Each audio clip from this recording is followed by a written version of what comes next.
Hey, hey, hey, hey, hey, hey. We're back here in Katunquit, and I'm talking. Katunquit has a guest today that I'm really very proud to have garnered this guest on board here today. We're very, very lucky to have him on board. And of course, none other than the great Ashlyn Komorik. Welcome, Ashlyn. Good afternoon, James.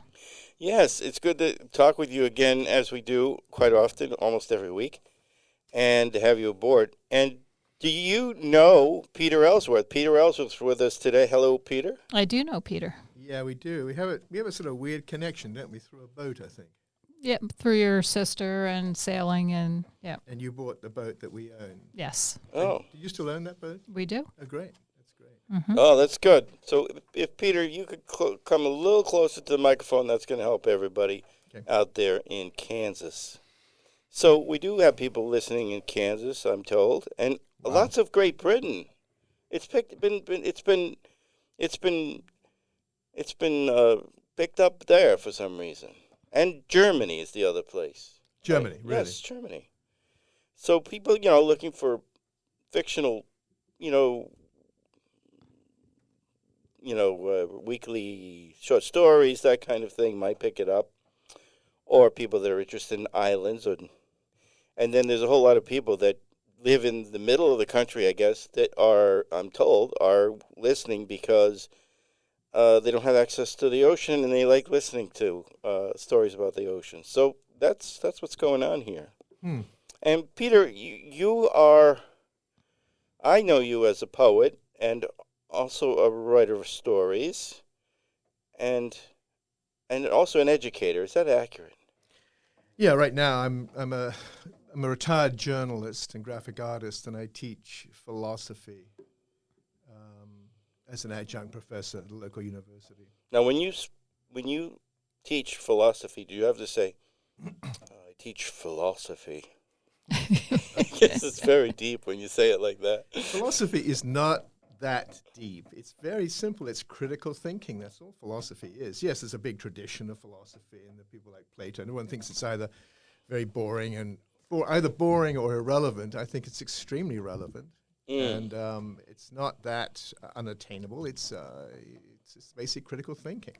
It's a lot of reading of critical thinking as well. No, just learning how to think critically, which is really important nowadays because there's so much fake news out there, so many things to be seduced by. And everybody's letting AI do all the thinking for them. Yeah, There you indeed. have it. Which So, is a challenge as an educator. I don't give my students papers anymore because I figure they're going to be doing AI, and so a lot of the writing is in class, and that presents a problem because many of these young people don't really have good writing skills, to be honest. And I So get you- that. You mean the actual physical act of writing Yeah, it down? Yeah. isn't that interesting? They don't need it. Do they They don't get need it. cramped? Hmm? Do they get cramped? Their hands? They've never really learned good. So you can't read what they've written. Sometimes I really literally cannot read what they've written. And I But have you to don't ask find that to be a requirement, do you? No, not at all. Oh. But my concern is that they don't go home, go onto AI, and then Yeah, I got you. I like just that. print it out. It- Lobotomized monkey can do that. Is there a possibility that you could provide keyboards and laptops that don't have access to the internet, and then they couldn't use AI, but they would be able to? Well, maybe Properly they type could it. actually develop their writing skills while they're in his class. Oh, yeah. Well, some of us have cramped hands, but we're not in the Yeah, but 60s. his students probably aren't as old as you are. Yeah, and I think it's too late. I mean, they're 18, 19 years old. You can't Yeah, start that's feeding not too late to learn cursive something new. handwriting. And where do you do this teaching? At Johnson and Wales University. Do the teachers call you dude, or do they call you professor? Professor. Yes. No, Did not the dude. students call you dude? No, they didn't call me dude. Yeah, I would one not time like- that- I don't want to be called dude. One time I didn't either, and I was teaching at the local university here, URI, and I was teaching a philosophy class I taught it as a philosophy class. It was called Principles of Athletic Coaching. I really believe strongly that philosophy is very important in teaching this. So I taught it at as that. But I had 44 students, and one of the students came up to me after and said, I just didn't bring in my project. And I said, well, that's going to be a problem. You know, it was kind of an important piece. It was like 30% of your grade. And he said, well, I can bring it in tomorrow. I said, no, you have to have brought it in today. That was on the syllabus, and we made it clear all along. And he said, oh, come on, dude. And I said, well, you know, you don't have to call me professor because that's not an issue with me. I understand I have marginal education. However, you don't call me dude. Yeah, right. Yeah, it's a bit too familiar. Yeah. Yeah, that was a little too off for me. So anyway, that's what happened there. But so I enjoyed teaching, and I enjoyed the teaching sport as a philosophy. You know, it's not. But people have opinions about how sport should be coached. Right. So that's where I was taking that. So you live in the island of Cotunquit, and you live in the north end. You live kind of close to. I live on what's called the shores, which is the déclassé area of Jamestown. Yeah, the Of déclassé. the island. It's a great area. There are a lot of families up there, and it's a very nice area. Used to be the affordable part of Jamestown. right. So you live near Hands Beach, right? Somewhere closer to Hedge Hands Beach. Hands Beach. Oh, Hands Beach, yeah. Yeah. Right. Yeah, exactly. Yeah, Yeah. that's the local beach. Yes, very good. And do you know the history of this town? I mean, its earliest histories, like with the native people. Have you found any objects in your No, property? I haven't. You No. dig a lot of Yeah, holes. the Narragansett people. Yeah, Is that right? yeah, I believe it's Narragansett. And do you dig a lot of holes in your yard and find things? You know, I do, because I'm looking for gold, but I haven't found any yet. I haven't either. Boy, we had a whole section about that. This person up in the north end did find gold, and Really? that was our. There was a whole section about that. Pirate treasure. Pirate treasure. That was yeah. really fun. That was found, right. Captain Kidd or someone. Yeah, that's right. Yeah. So we really needed to move closer to Okay. the microphone, even though it might seem absurd. So are you English? Are you Irish? I'm both.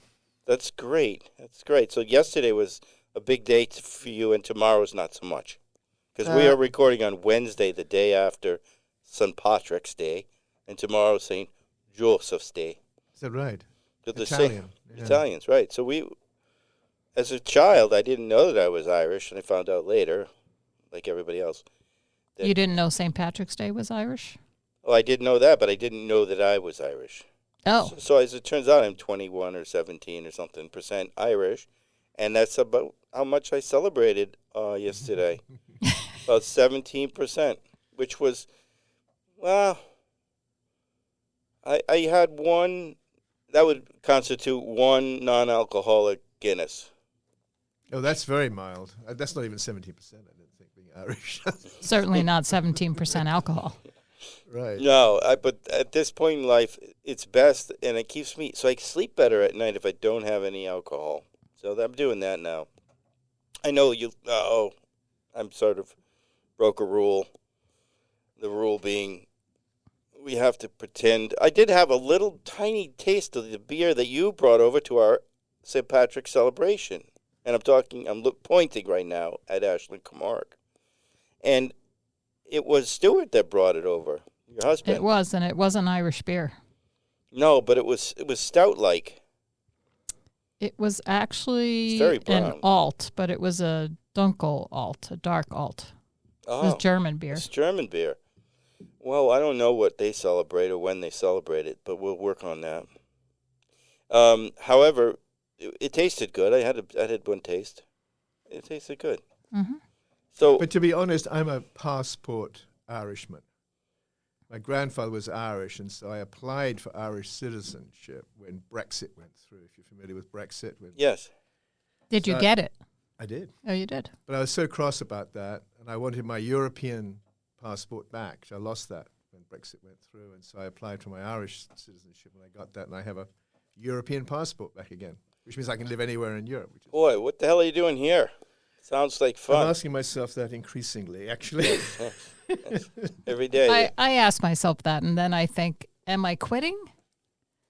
I know. I want to ask the same question. I don't know when it's best to get out. Does it get, is this... Like, I feel like I'm, giving up if I leave. Yes. What I understand your Yes, concern. However, like, when was it too late to get out of Nazi Germany? Yeah, I mean, do we want to go down with the ship? I know. Exactly. Yeah, I've become obsessed with Julius Caesar recently because he changed the Roman Republic into a dictatorship.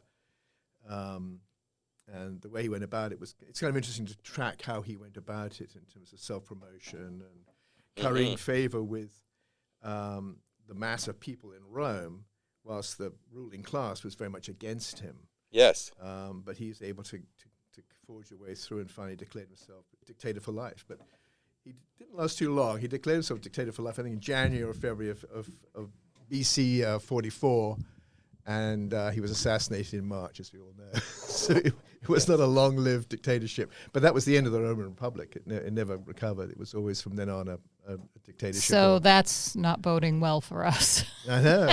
It's very interesting to read it because you follow All the parallels. Yeah, the parallels are clearly there, yeah. I went to the Colosseum, and then adjacent to that is another Forum. name. The Forum. Yeah.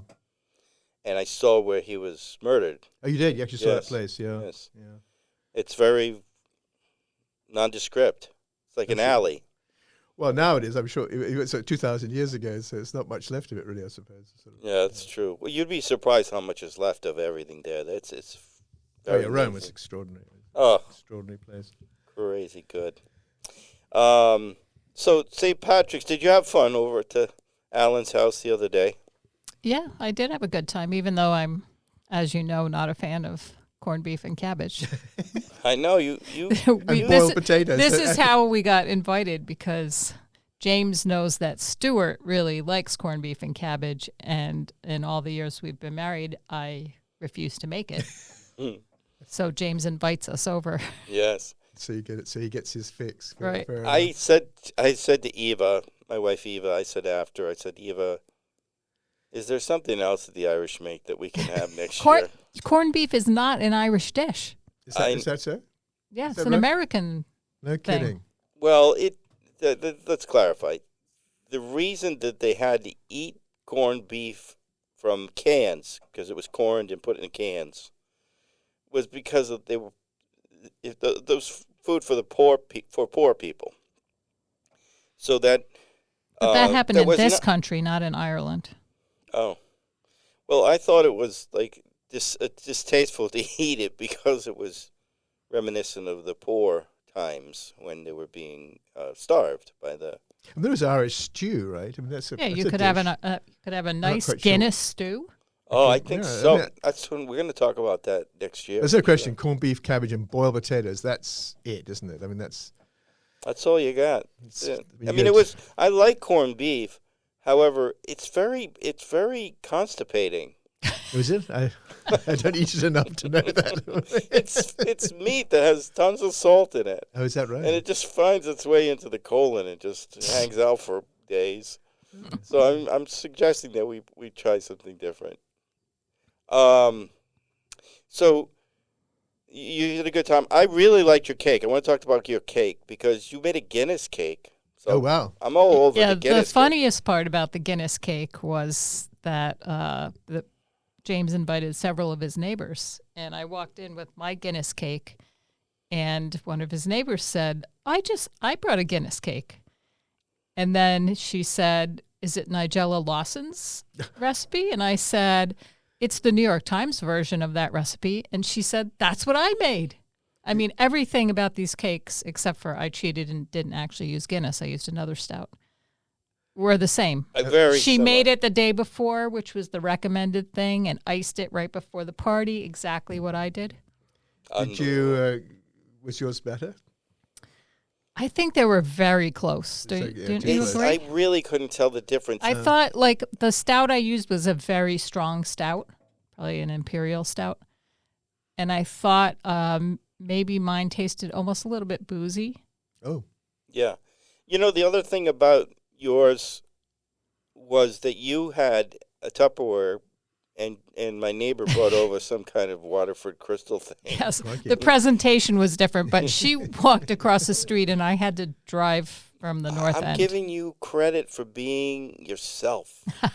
and I appreciate I it. did think like, oh, this is a not And the her, I mean, greatest presentation. I love her because that's who she is too. She loves the special things, and that's nice.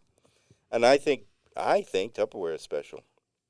but you know, I tell you what I like about St. Patrick's Day. If you know the history of Ireland, the Irish have had the bejesus kicked out of them for centuries, particularly by the English. Yes. And what do? They have a party, right? It's like, kiss me, I'm Irish, let's have a parade. I mean, it's a wonderful kind of... Yeah, even when somebody dies, there's a big party. Yeah, and I've been to Ireland, and people say, what's the best thing about Ireland? I said, the people. Without I question. think that's true too. They are wonderful. And it's a different color green there too. It really is. I well, mean, it's an emerald green. That's a it's- lovely it's color of so- the, I think it's a lack of other trees that take the sunlight away from the grasses because it's so rain, pretty. A lot of rain. Oh yeah, rain and good soil. Gee, it's amazing. It's a lovely place. I would love to go back. I think I would go back soon. And I'm jealous that you have that set up so you can go there and you can go anywhere in Europe and live. Have you considered Croatia? Not as a place to live. I've hitchhiked up Croatian coast, the Dalmatian coast, which is absolutely beautiful, but I don't think I want to live there. No. The thing Why about living not? abroad, if you don't speak the language, it's a bit of an issue, Yeah. Which is why somewhere like Ireland is more attractive. I Yes. speak a bit of French, so France might be a place, but to go to Croatia, or we were in Mexico recently, if you don't speak Spanish, you're kind of stuck. Do you speak Scottish? No, I don't. I'm not going to put on an accent either. James will do it for you. They do. It'll make a lot of sense. Can't really hear what they're saying. It's strange. Anyway, we love you in Scotland, and keep on listening. President, the one that's the president right now, he referred to Iran. I'm going to say Iran. Is that correct? Iran or Iran? I think it's Iran. I Iran. don't know. Iran? Yeah. I don't know. He referred to the 90 million people that live in Iran as a bunch of scumbags. This is a couple days ago. I find that to be reprehensible. Yeah, but it's totally what he calls any reporter who gives him a tough question things like that. That's who he is. Well, I think he's getting comeuppance right now. I mean, he insulted Europe. He insulted all the Europeans. So And nobody's now he turns backing around him. and asks for help. That's not a political way of going around it. You've got to work with people you may not agree with. I mean, the whole art of politics is compromise, and he seems to be completely unaware that is what the art is. You can't insult people and then turn around and ask for their help. It went beyond insult. It was it hit him in the pocketbook with the tariffs. I mean, Yeah, that too. I mean, all sorts of things. The Greenland, the Canada, all this Well, kind of stuff. look what he's doing to Cuba. He's going to starve everybody out till. yeah.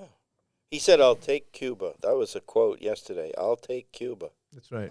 What Yeah, does that they're- mean? He said, well, They have no power now Yeah. because he's cut off What all the their fuck is going oil on? supply. So I asked the question, where can we go? There's nowhere to go except you have a place to go, but we don't necessarily have a place to go. Canada probably not really happy with us right now. Definitely not.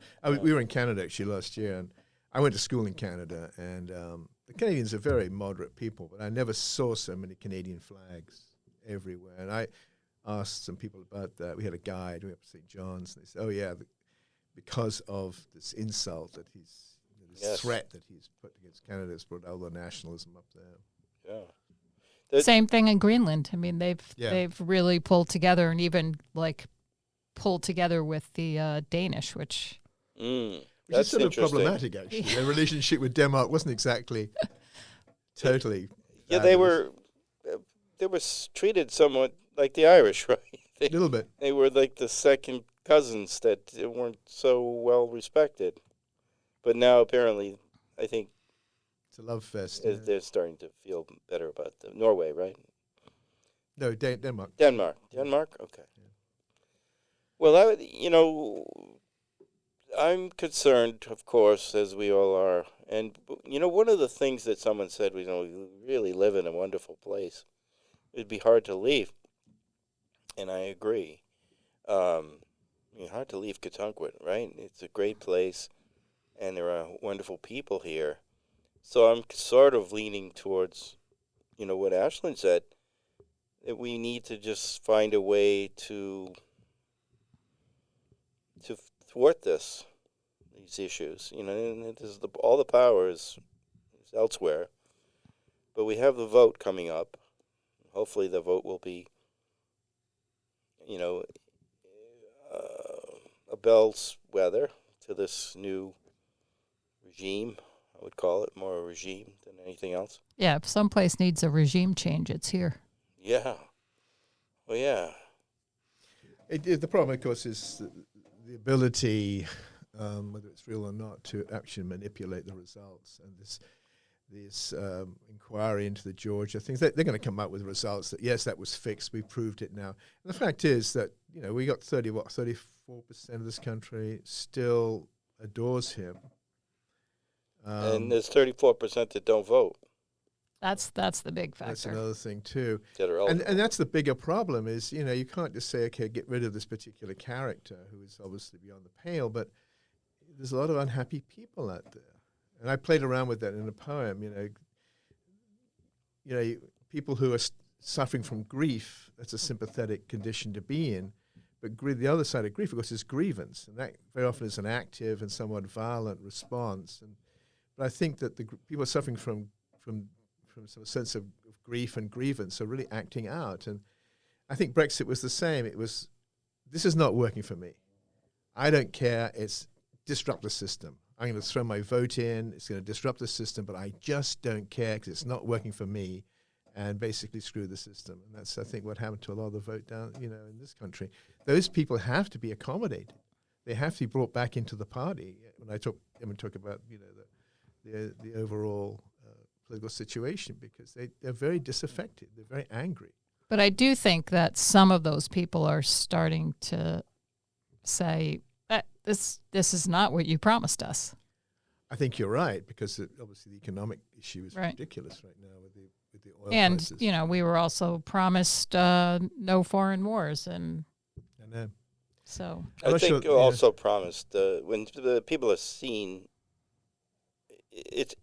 when people are taken from the street by masked, predominantly men, I presume, with guns and violence, and then some killed.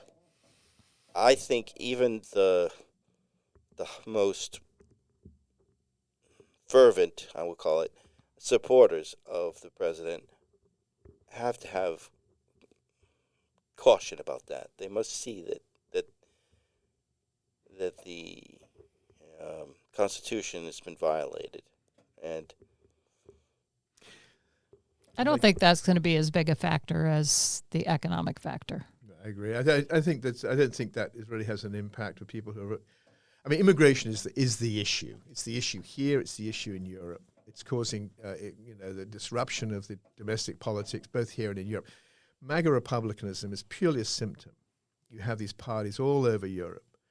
Whether it's the Vox Party in Spain or the National Rally in France or the Fratelli d'Italia in Italy or the Alternative for Deutschland or Brexit, conservatives.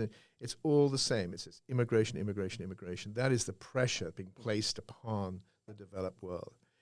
And until we sort that out, and of course, one way of doing it is what Trump and his gang are doing, is very strong-arm tactics. But somehow this has to be resolved in some way or other. You obviously can't. I mean, I describe myself as a crybaby, wet my bed liberal, but I get it. You cannot open up the gates to the developed world and say, come on in. I get that too. However, I think there's an alternative effort here. The effort being, under the guise of immigration is to control.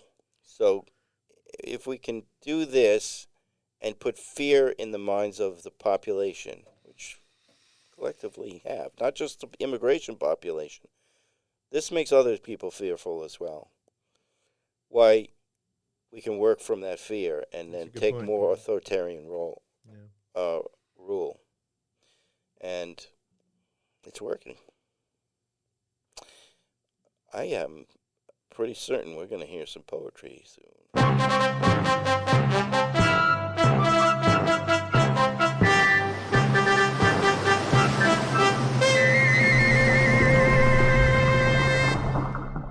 Well, I did suggest that Peter Ellsworth was a poet, and I regard his poetry to be among the best. He is also a member of the Rodeo Poets, who have Rodeo Poets are Jamestown, the other island group. However, we have members here in Cotuncquit as well, and Peter is one of them. So, are you reading tonight at the Wednesday night live that at the Wednesday Ganny? night.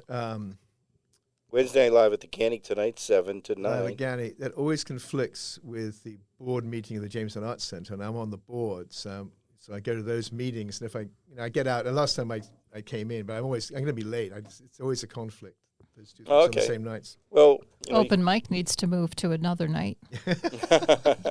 well, we've pretty much Well, established because you've that. got two creative groups, and this overlap is not good. Yeah, Mm. I'm not sure that there's. I don't know how many other members of the board. I don't think any other members of the board are involved here. Yeah. Are you going to read the poem that you alluded to? You're reading from your book, Hodgepodge? Well, no. Well, like No, I thought one of the things I'm working with is time right now. I'm thinking about time, and so I've got two poems here about time. One is an old one. One is a new one. So there we go. What's that? Time.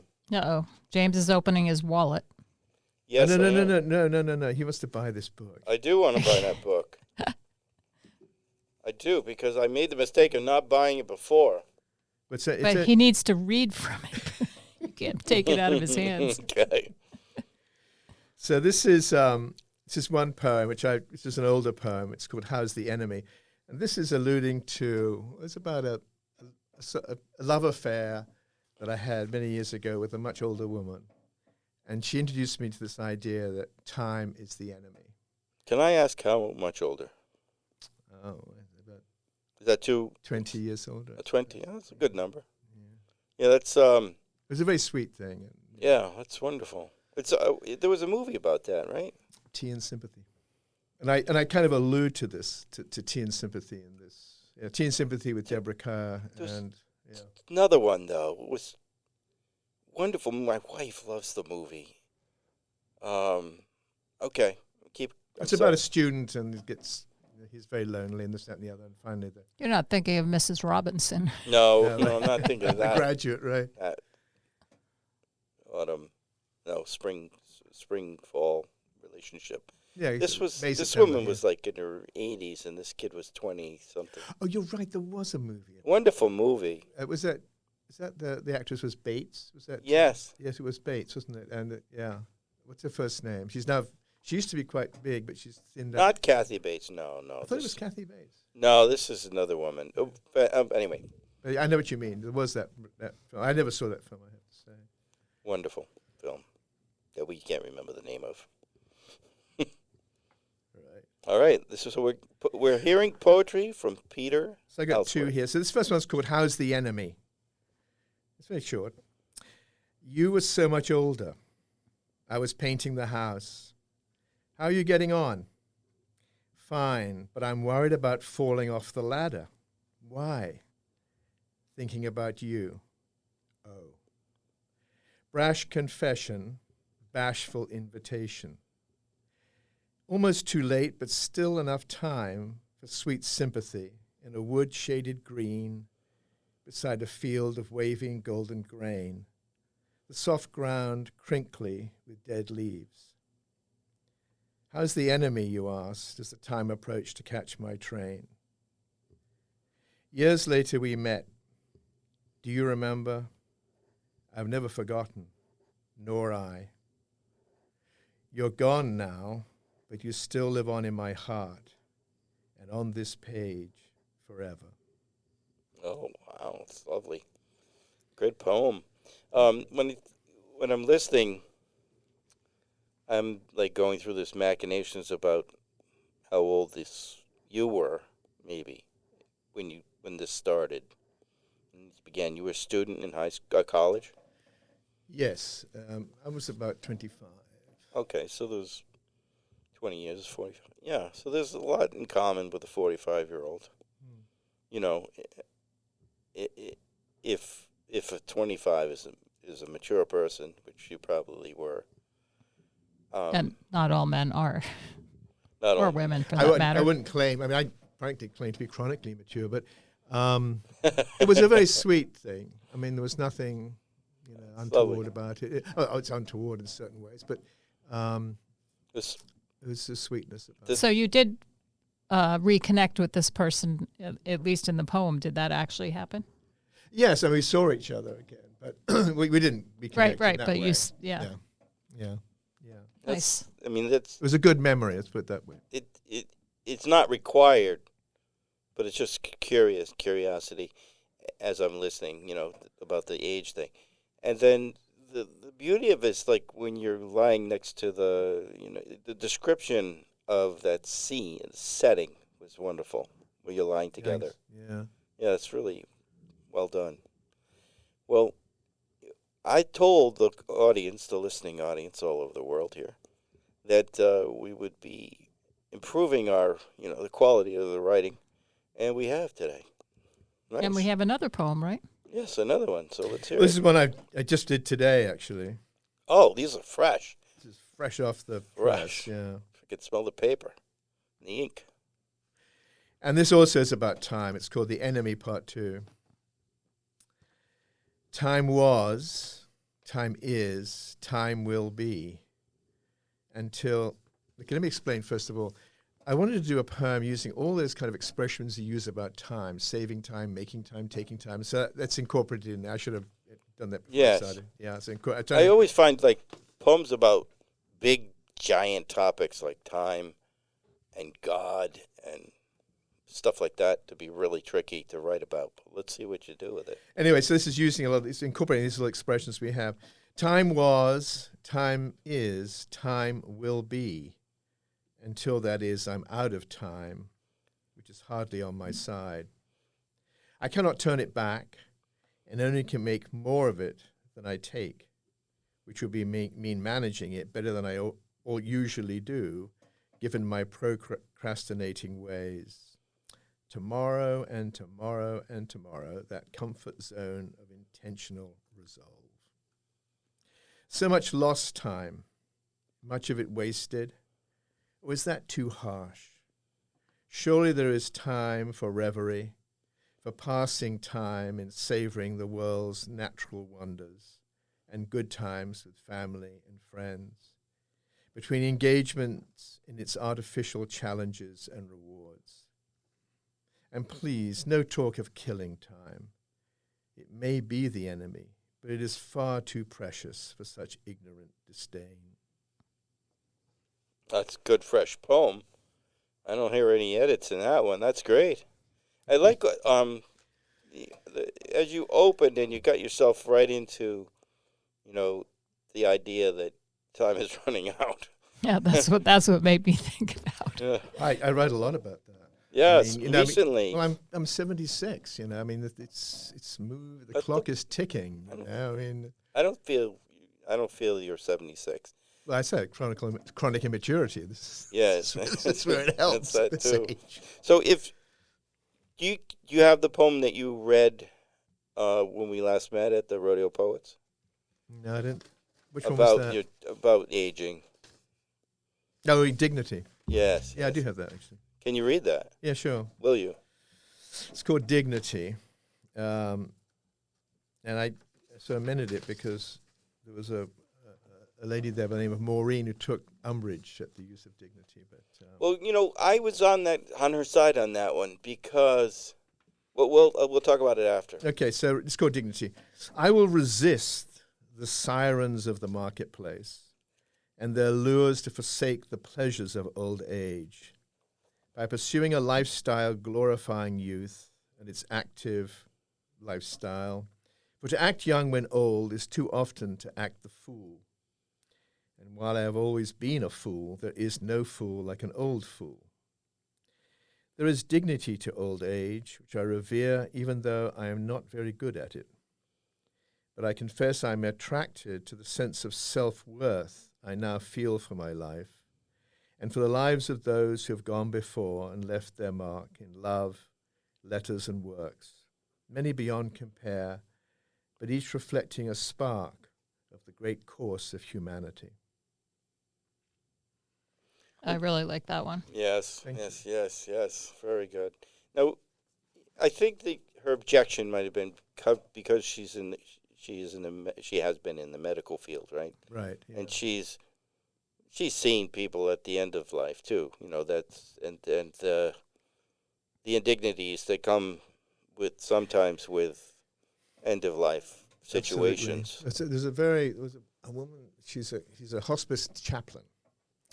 And she wrote a book about witnessing the end of life. And she did a little video. I think it was a video.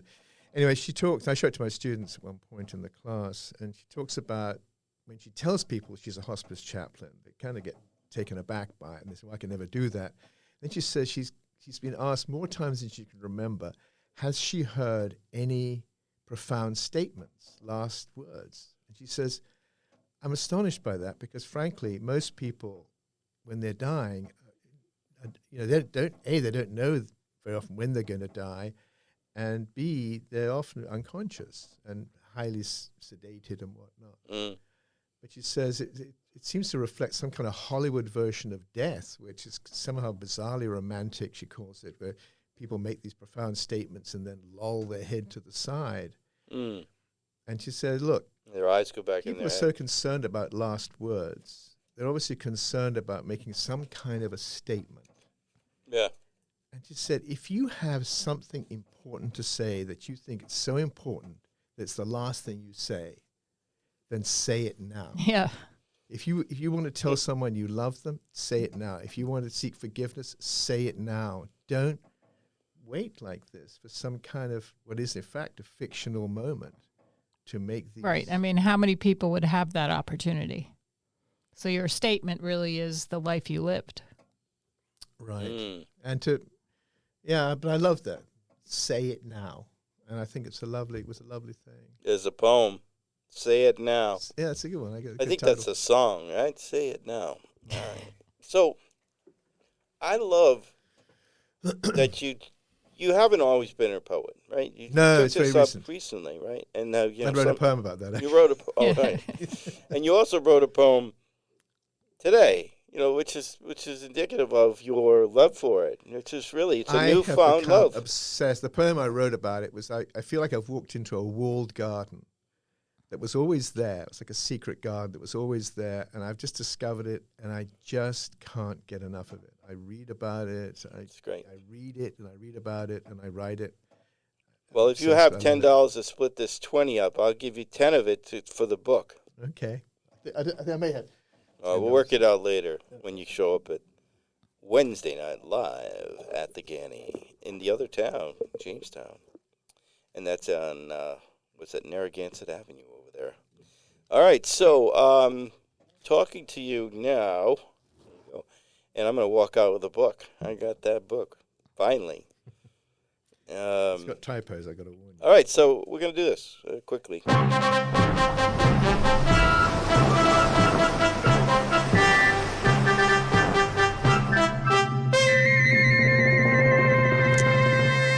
I have a new copy of Peter Ellsworth's book, Hotchpotch.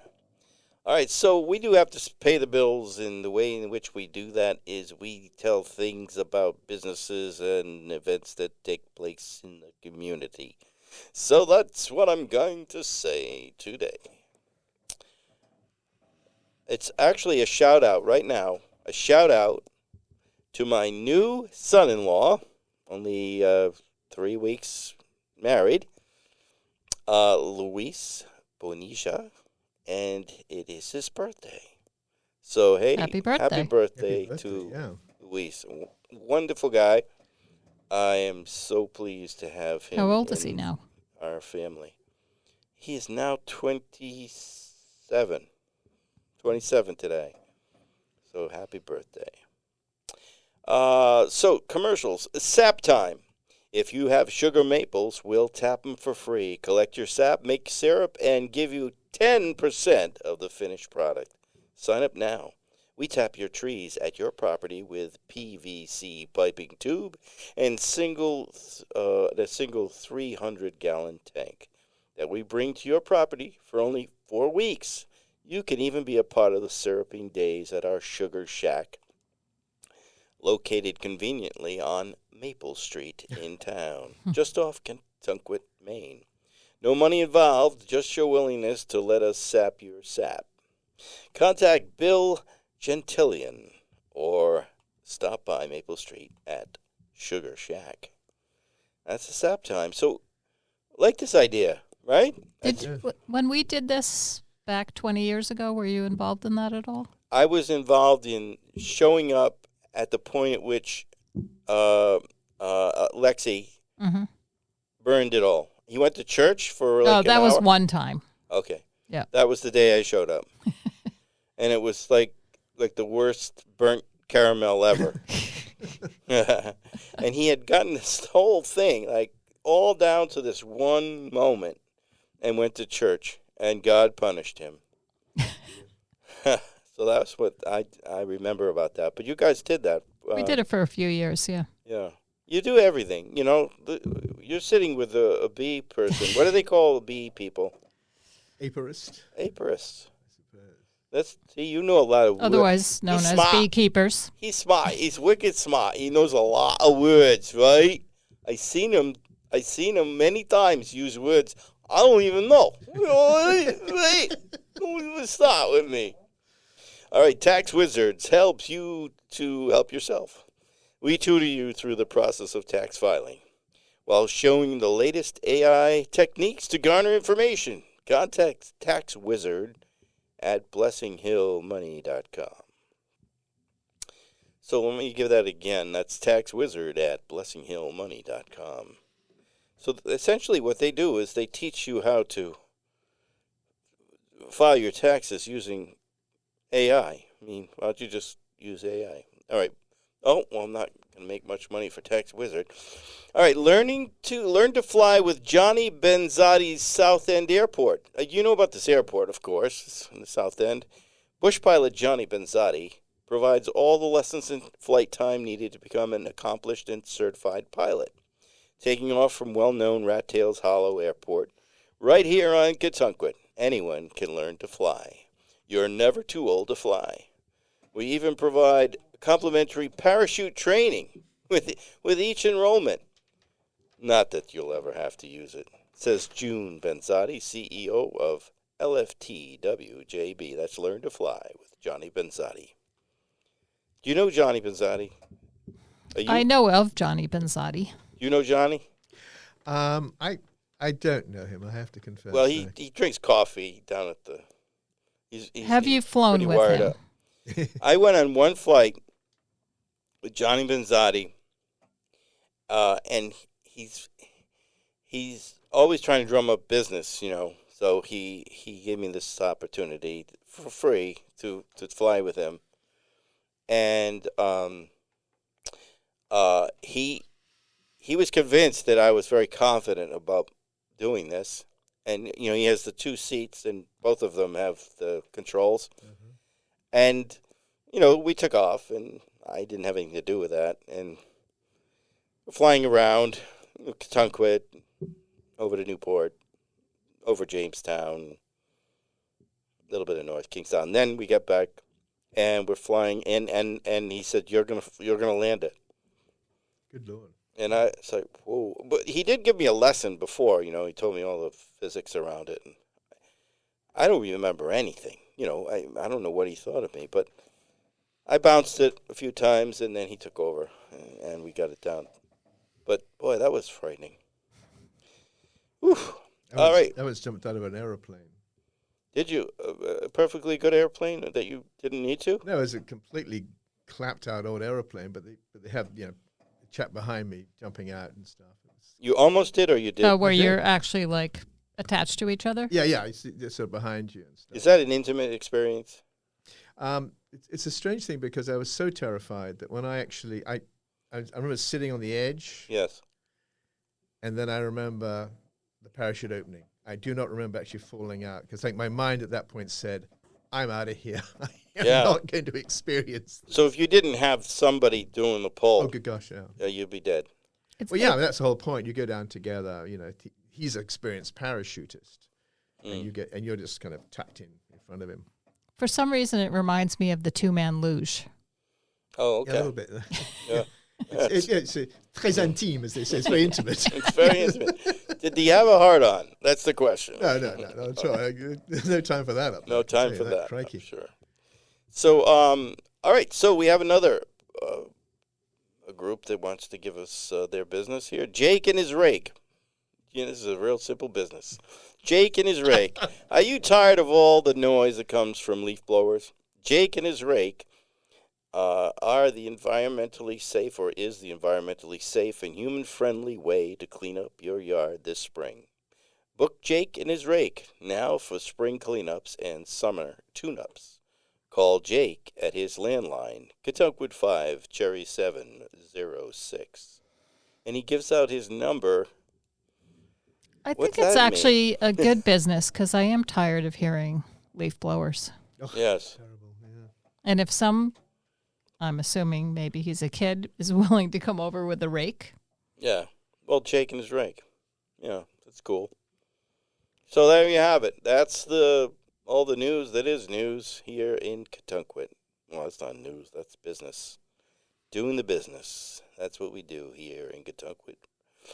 You know what? It's nice to have a guest that's a poet. That's really fun. We've had many poets on board, and Good. you've provided us with a deeper understanding. I'm thinking about your poems now.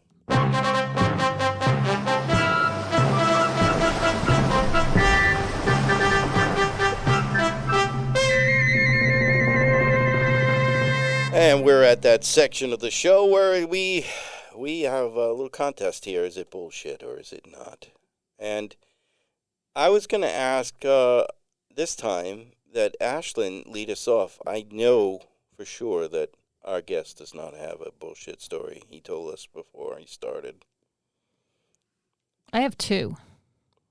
So you get to choose. Do you want Two is good, a 'cause I really historical don't have- one or something? I want both because mine is really odd. Okay. I've got time for one, I think. Oh, good. Yeah. All right. Oh, let's This is start a- you off then. Sorry. But I He's don't got have time to listen to one. okay. Listen to it, exactly. I'll do the short one first. The U.S. was the only member of the United Nations to vote against women's rights recently. Is that bullshit or not? Given this government, you have to say, it's a possibility with this government. To be honest, I'm going to say that's true. I know it to be true. It is true. Good Lord, really? Mhm. It's astonishing. They wanted to make like 8 amendments regarding abortion and transgender things, and Yeah.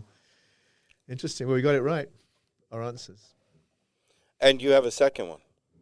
I do have a Is second it very one. short? Yeah, okay, great. All right. In a nod to history repeating, on this day 84 years ago, we began a program to round up members of certain immigrant groups, regardless of whether they were citizens, to put them into detention facilities. Is that bullshit or not? What was I missed the first part. In a nod to history repeating, Yes. on this day 84 years ago. Yes. That is true. That's I think you've already given it away. no, I was So 84 years ago. So what year is that? My math. 42. 42. I think that's probably true. Yeah, with the Japanese Yep, it's true. Americans. Right. Yes, Japanese Americans were And the incarcerated. Germans and the Italians, although there was way more Japanese rounded up than Germans and Italians. You know that German folks that were living here actually sent their sons to Germany to fight. Some of them did. I Some suppose, did. Yeah. Yeah. I think there are more immigrants from Germany than from any other country in this country. Believe it or not, in this country. Wow. I'll just say this because this is more of an observation and it's sort of a statement. It's not really a bullshit or not. I saw a single goose. This is true on Browning Mills Pond in Hope Valley, where I was visiting. I was doing a hike, and it's rare to see a single goose, like single goose. Yeah, usually a big flock. Geese travel together. Well, I presume he was a true Canadian Democratic Socialist, and he didn't want to fly south with the others and subject himself to all the Republicans in Florida. But they don't fly anywhere anymore, do they? They stick Well, around. many do, not just the ones. So there's the ones that have just stayed here, Is that right? and then there are ones that are still coming from Do the Canada. V's in the sky in the yep. fall. Yeah, I did a poem about that. 'Cause when I was growing up in England, I was so taken with stories about America. And I always remember the fall leaves, and a sense of crisp air, and the V's. It was very romantic. Should have You know, brought it with you today. The romantic poems, we love those too. I'm going so you have to, to bug out. And Love you and leave you. Yes, as the we soldier love you said to too, Dairy and- Maid. Hey, you got $10 out of me today. Nice. I meant to buy this. It's okay. When we went to that event, my wife said And then she took you to task. she went. But before we left, she said we're going to go to this. It was really like an art fair. Yeah. It was right around Christmas, and we're not going to buy anything. Oh, she said that. She said that. So you were obeying orders. That was obeying orders. But now she knows. But then she got cross with you because you didn't. Well, it was okay. We're all And today worked out she's fine. not here to stop you. And she's not here Well, to thank you very defend much. herself. It's very nice of you to do that. Oh, Thanks no, for coming by. Yeah, well, thank good. you. It It's was fun. good fun. I really enjoyed it a lot, actually. I need to. So you're welcome to come back. We'll work it out where we get you back here sometime soon. Great. All right. Thanks for coming by. Thank you. And I'll see you. And we're going to do the door now. There it is. So I have to find this point at which we stop this story so that I can start again. And I'm doing that right now as Pietre has left the house. And I'm not finding that spot. So that's problematic. But, so let's see what this says here. So I think we're 12 pages into this event. This Spring Break is the name of the title of this story. And at what point do you need to go, Ashlyn Camark? I mean, if it would make it easier, I could go now. Well, it makes it easier for you. I'm only concerned about you. If you. How long is this segment of your story? Oh, it's quite long. So Are we talking 5 minutes, 10 minutes? it might 20 be longer. minutes? It might be longer than closer to 20 minutes. Yeah. All right, I'm going to leave you. Okay. Well, that's okay. We're abandoning James to run his podcast all by himself. Which I do now, as you know. I know you have the skills, So but I don't want you to excited be for- lonely. No, I can do this with my eyes closed now. Oh, part 2, spring break. I found it. All right. So Well- did you go on a spring break before? Let's preface this. Did you go on a spring break, like typical spring break activity when you were in college? No, I only went on one spring break trip, and it was out west to go skiing.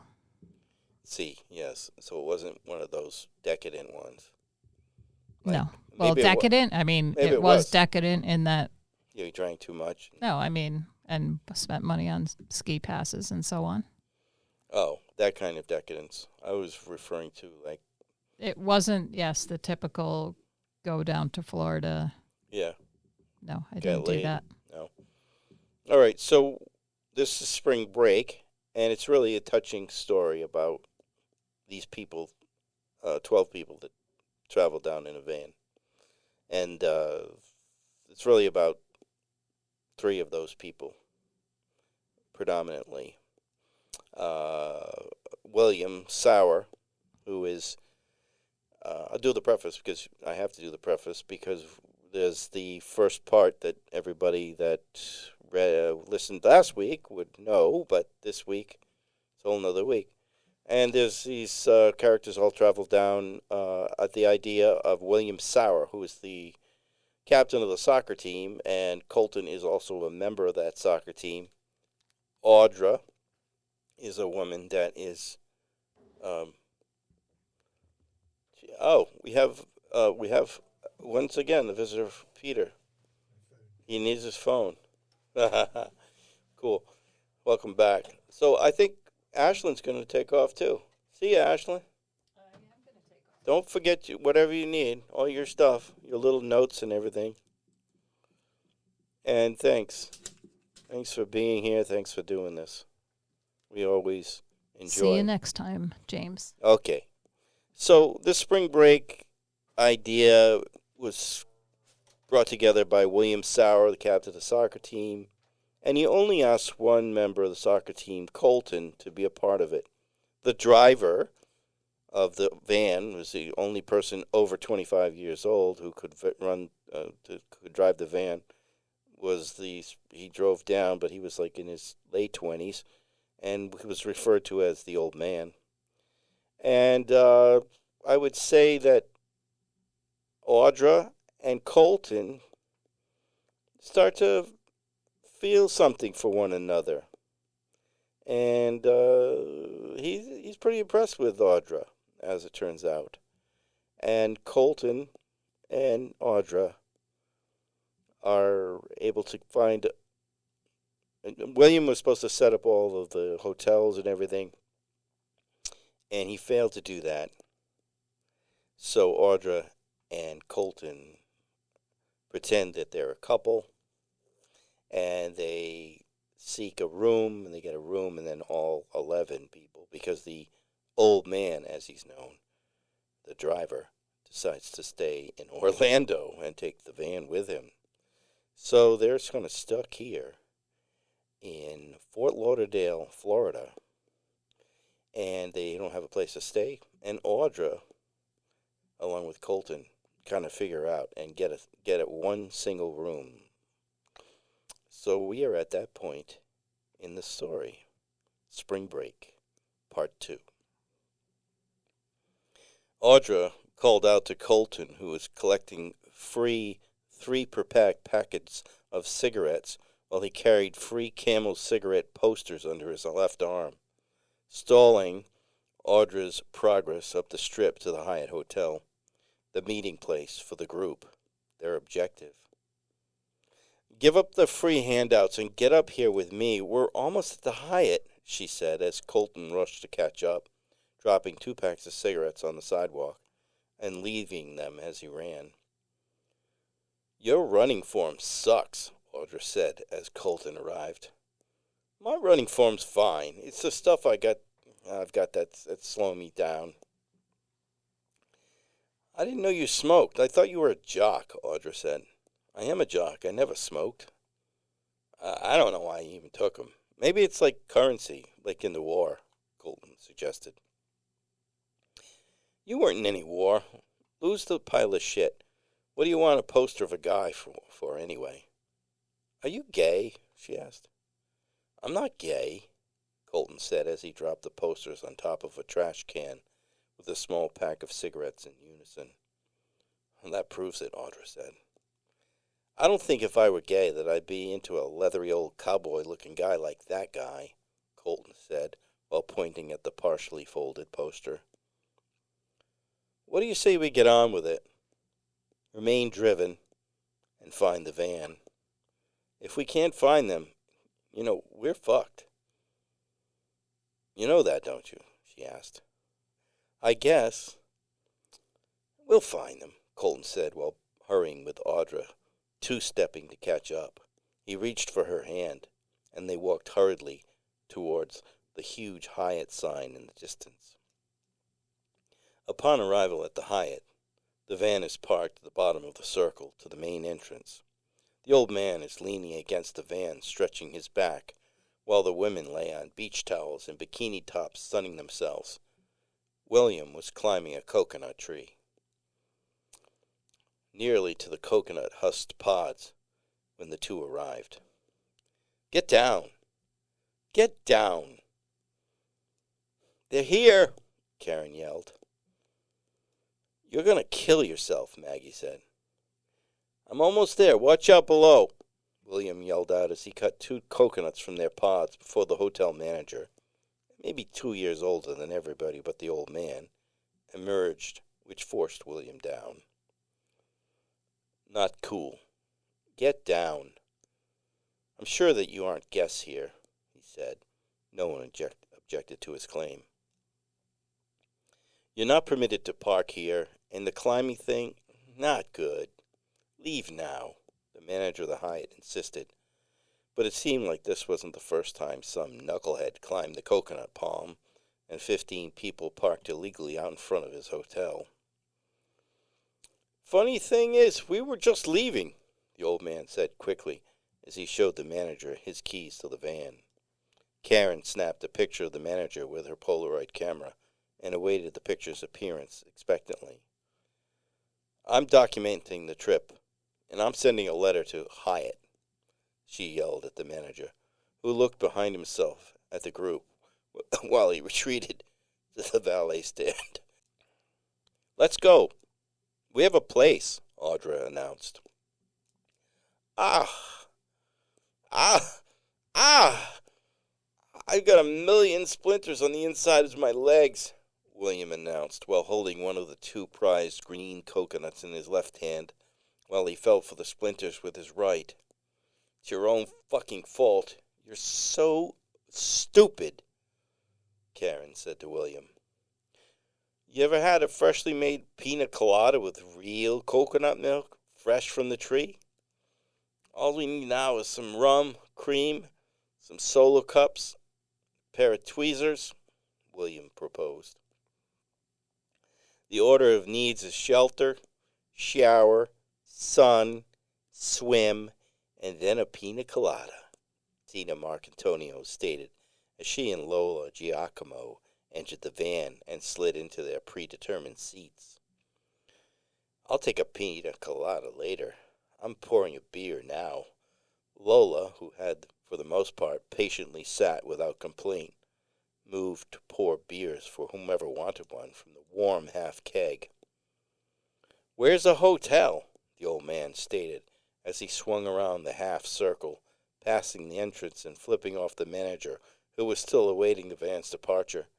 William joined in with the passengers on the starboard side of the van as the old man squealed the tires and exited the Hyatt, heading north and getting into traffic immediately. "Here's the plan. They think it's only me and Colton staying in room 283 of the Sunshine Coast Hotel. It's about 8 blocks north. So we're going to park a block away on Pelican Alley Road and arrive in shifts. First me and Colton, and then you all will come in shifts of 2. We'll drop the keys down to you in the alley, and you can bring up your luggage and hang out until we're all in the room," Audra announced. "One room for 12 of us?" Tina questioned. 11, the old man stated. "I have a place to stay. I'm good." "You can't do that," William said. "Why not?" the old man asked. "Because it'll screw up my financial model. Everybody will have to pay more," William said. "How much could it be?" the old man asked. 1/12 more, William said. "It's $50 split 11 ways. It comes to $4.55 per person," Audra calculated immediately.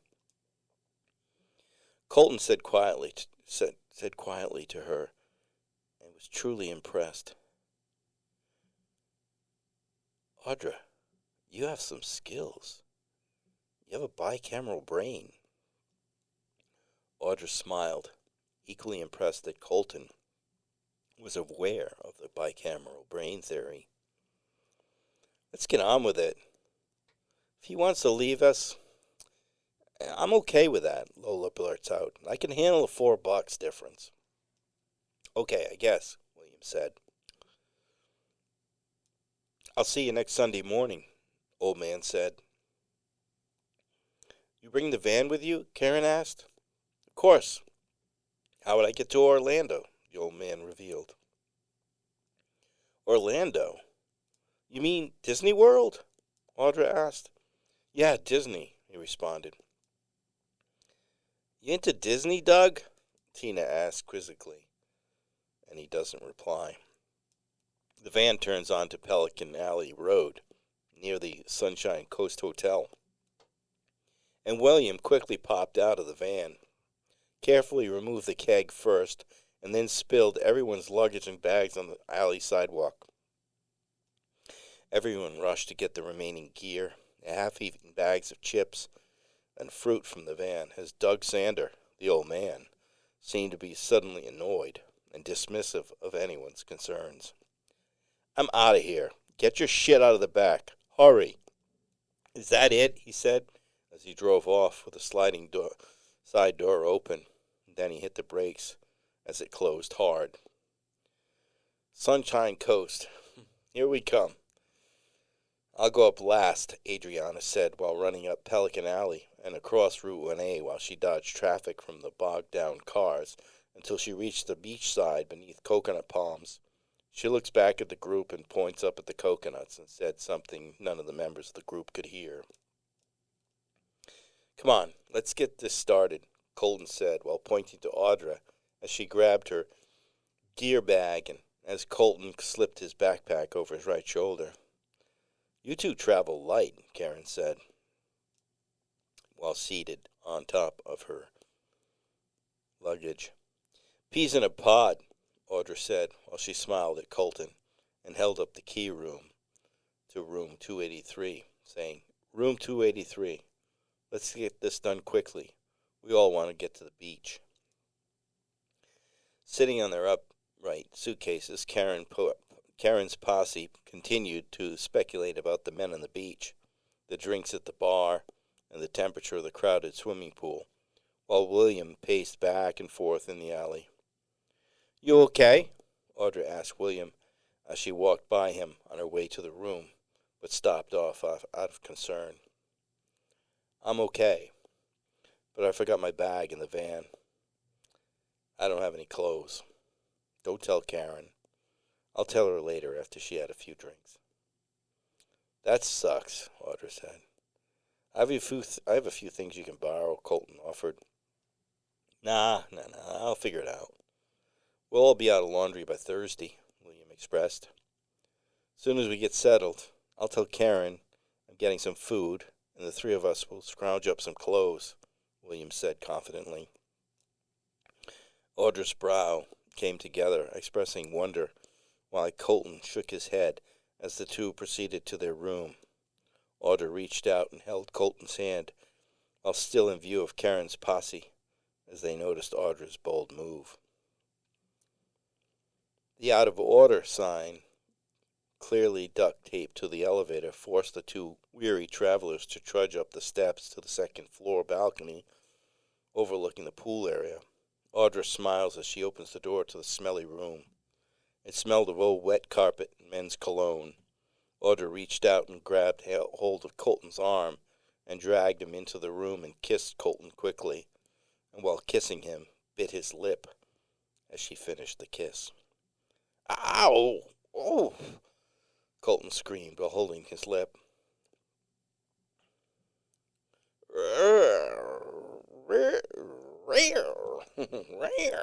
Audra made the sound of a cat as she flopped on the queen-size bed. We're home, she announced. You're kooky, Colton said. You like kooky, don't you? Audra half-asked. I like you. I like you. I really like you, Colton said. Well, this is me. Come here, she demanded. Colton walked to the bedside. No, here, she said, patting the bed. We really should drop the keys down to the street, Colton said while pointing to the window. You really should come here, Audra said, seductively, as Colton sat on the side of the bed. The noise of the party outside the room seemed to rock the building. Colton heard the sounds of splashing and crashing of broken glass. "Are you okay with this?" Colton asked Audra. "I mean, are we a thing?" "We're two things. We are it," Audra said as she shimmied back and forth atop the white threadbare sheet. "Do you want a shower first?" asked Audra. "Together?" Colton said with a smile. "The key didn't work," Colton said. "The key worked," Audra said. "That's what we say to the group," Colton said as he stripped it naked and turned the crusty shower handle. Audra arrived in the shower dressed in a half bikini, her top missing. Colton reached for her with soap in hand and turned her around, washing her back first, and then her breasts, as Audra leaned back into him as warm water released from the shower head. He washed her curly hair and reached for her breasts again. "Should we?" Audra asked, her lips quivering a little bit. "Yes," Colton answered. "You don't love me or anything, do you?" asked Audra. "No. But I like you a lot," Colton answered desperately. "Right answer," Audra said as the water welled between them, then made a splat sound as it hit the dirty shower floor all at once. "I'll wash your back," she said while she reached for the small piece of used soap and lathered his back from top to bottom. Colton just leaned into her soothing hands and noticed that he was getting excited, and he rinsed immediately. Audra sensed his embarrassment. "Save some of that for me," she said, while looking down at his waist. "It's all for you," Colton said desperately. "Not yet, though, okay?" she stated. "Whenever," Colton said while using an inadequately sized washcloth to cover up his junk. "I mean, I'm kind of thinking that we just got here," Audra said. "Whatever you'd like to do, it's cool with me," he said. "And the others, they're waiting for the key, right?" she asked, as Colton handed Audra his beach towel and stood nearly naked in front of her. "It's a cool idea, but I just sort of met you, and I wouldn't want you to think of me as a slut," Audra announced. No way I'd think that," Colton said while receiving the beach towel from Audra and took a last look at her firm breasts that seemed to defy gravity. He wondered if he'd see them again, if he'd have sex with Audra, or if another chance like this would happen when 11 people shared the small hotel room, number 283, within the next hour. Audra opened the window and dropped the keys to the alley below. "Let's get our clothes on and hit the strip before anyone else knows that we showered," Audra said. Colton rushed to get his swim shorts on and a new T-shirt. He threw the old smelly Van Trip shirt, his underwear, in a plastic bag and shoved the bag and its contents under the bed. "Wow, you dress fast," she said. "I like it." "Like how I dress fast?" he asked. "No. Your thing. When it turned like that, I liked it," she said, reaching out for him and held his arm and looking into his eyes. "Well, that's cool. I like it too," Colton expressed, almost wishing he could take back the words. "You aren't too experienced, are you?" he asked. "Not at all," Audra said as her eyes sparkled in a million directions. "Is that okay?" she asked. "I'm not either. Just once. I mean, one girlfriend, kind of serious," Colton stumbled. "I come off as experienced, but I'm not. Are you still with her?" Audra asked. "No. We're done," Colton said. "Let's take that walk together, Mrs. Shaver in room 280. Mrs. Colton Shaver in room 283. Colton joked. The couple left the room and exited the balcony area on the opposite side of the building so as to miss the next group entering the room.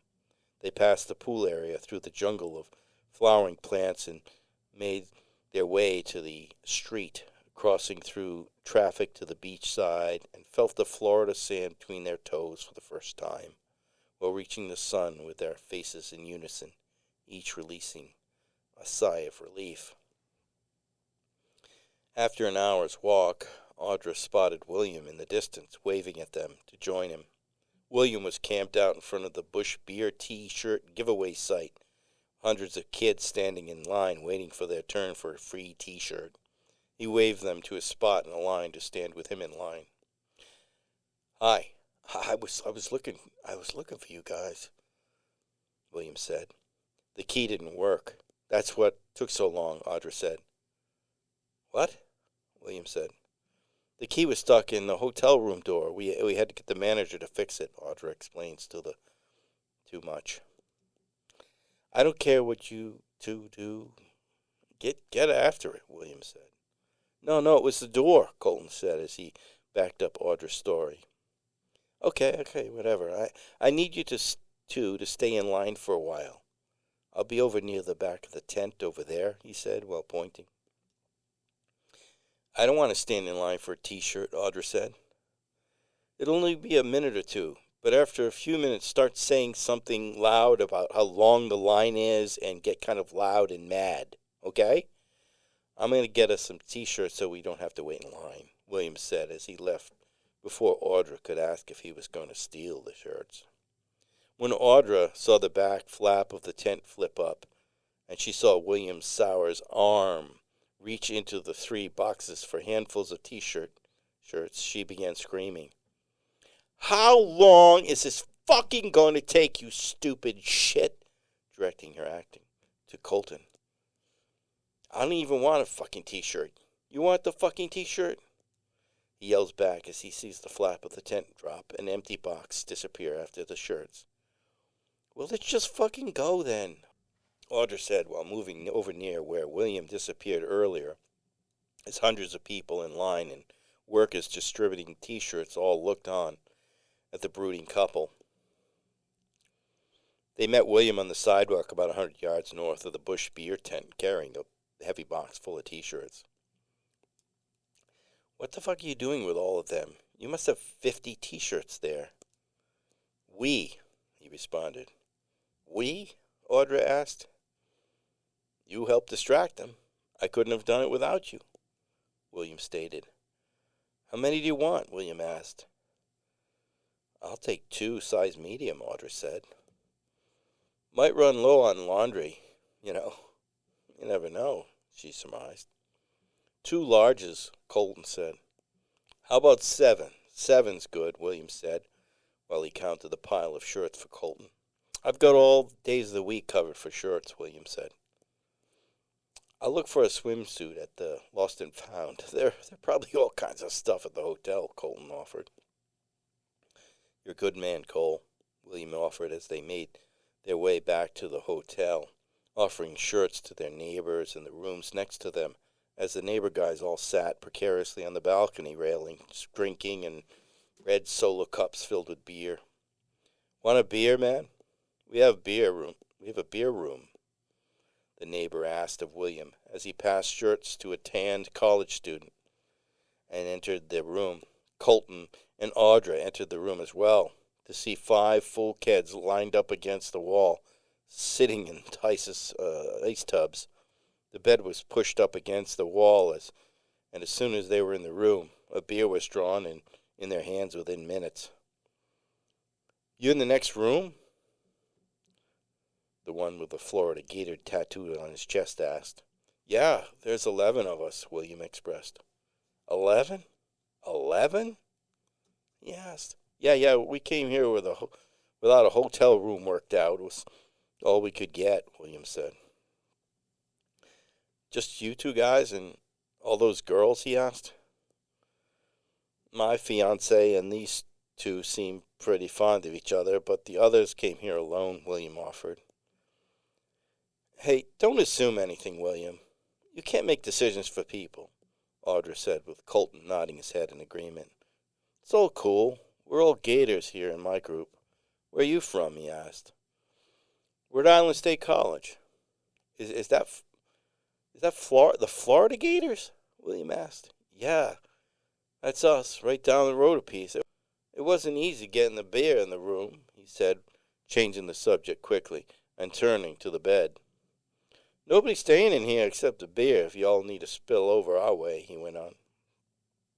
We're okay, Audra chimed in immediately, while placing her beer on the windowsill. Colton did the same and walked onto the balcony.